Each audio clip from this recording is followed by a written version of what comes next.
Simcha.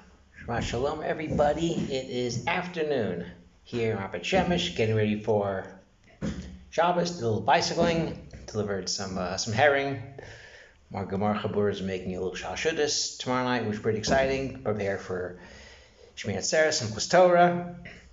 So I came across something that's pretty interesting. So we'll be laying in a couple of days for us Monday, and for y'all in America Tuesday. So Torah. So smach zevulun yissacher yissacher ba'olacha. So zevulun is happy when they're going out, and yissacher is in the tents. So all the Mefarshim, speak about this. What's the going out? What's the leaving? So the Ar Chaim talks about it's business, pragmatia. So you should be happy because they do their thing. Yissacher does their thing, and zevulun does their thing. They learn Torah, and you're going to business, and you're helping support them. So this is back and forth. You can't learn Torah unless you have people bankrolling you. You can't, that just doesn't work. The Bein Bachai says, it's even more pashut to say yissacher is milchama. And again, the same rationale. Without zevulun going to milchama, yissacher can't do much learning. So you need both. You need the yissacher to do this, or else zevulun's not going to be able to learn any Torah, which is why the bracha of zevulun is first, even though they're younger, and they're mentioned first. The Berachas Yaakov, zevulun is first, even though yissacher is younger. Wait, Tamei Chachamim, they're older. Shouldn't they? No, zevulun gets the first bracha, because without zevulun, yissacher can't really do much. So that's kind of, that's kind of the words of Bein B'chaye.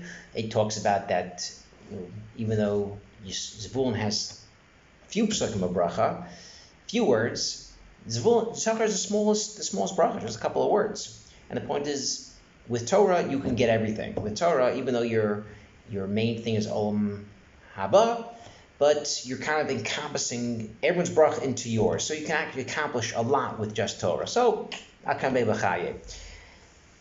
Moving on, I saw really interesting, the Divrei Shlomo, who has a really different take with this. Because even if you want to say that zevulun is going to business, and, again, that's their talents, that's what they're supposed to do, yissacher's learning, why happy? Why are they happy to leave? It's the saddest part of the day, for me, for many people, is leaving shul. You got to catch the bus, you got to catch a train, you got to start working. Couldn't you just stay another half hour and learn a bit more, or drink another coffee? So why is zevulun happy and yissacher? So why is zevulun happy? Yissacher, we know they're happy, they're learning. Well, what's better than that? But why is zevulun happy? So that's question A. And also, even though that they're supposed to do business, and that's their talents, but again, why is it? And they're supposed to support yissacher, I get that, but why is zevulun putter from learning Torah? Why are they putter? Just because you have a job to do, you still have to learn Torah. And why are you happy about this? So, good questions that Shlomo brings down. And he brings a very interesting thought, is that there's a concept, Kol Yisrael Re'im Zeh Lezeh. We're all guarantors for each other. But also, we can't do all the mitzvahs without each other. Kohanim have certain mitzvahs that Yisrael can't do. Yisrael mitzvahs Kohanim can't do. People living in Eretz Yisrael, we have mitzvahs that people in fancy flatbush can't do. Women have mitzvahs that men can't do. Men have mitzvahs that women can't do. So you have to really play your part, play your role into what your talents are, and we're all with each other. That's kind of what the Divrei Shlomo says. Therefore, if you have a talent, a business, you're good at computers, programming, you're a lawyer, whatever it is, you do it and it's still following Hashem. It's still a mitzvah. And what does that even mean? We know that the purpose of the Torah is lasos, limud almas lasos. The main part of Torah is just to sit in the corner and learn Torah, but to apply it to the world. Our job is to bring the Torah, bring the Shekhinah into the world, not just in the corner of the Beis Medrash, but the entire world. We know that this past week, those Daf Yomi people, this whole week was really based on business questions. The shliach does this. Does it count? Is he the shliach messes up what he was supposed to do? Is the sale gone? Is half the sale? It makes half the sale. Is the half the sale gone? Do we say it's completing? This whole week was really dedicated for the bitzua, or as Rabbi Wolbe would say, this is really what Musar is. Musar is taking halachas that we learned in the Beis Medrash and different shilas and questions and applying it to the world. Tefillah, it's great talking about it. How do we apply it when someone's traveling? How do we apply kashrus when someone's on the road? All these things play more important as we execute the mitzvos. So the Divrei Shlomo says, it's not just, okay, Zevulun's doing business. No, it's actually a higher level of Mekayim the Torah. Yissacher, their burden is to understand halacha. Their burden is to teach the people. But the main part of the Torah is doing it. How do I work in the workplace? How do I do my loans? How do I do my contracts? How do I pay people on time? What could I charge? What can't I charge? Insider training, lying on contracts, bonuses, bonus miles, all these things. You find something, you lose something. All these disclosure, all these halachos is keeping the Torah on the highest level.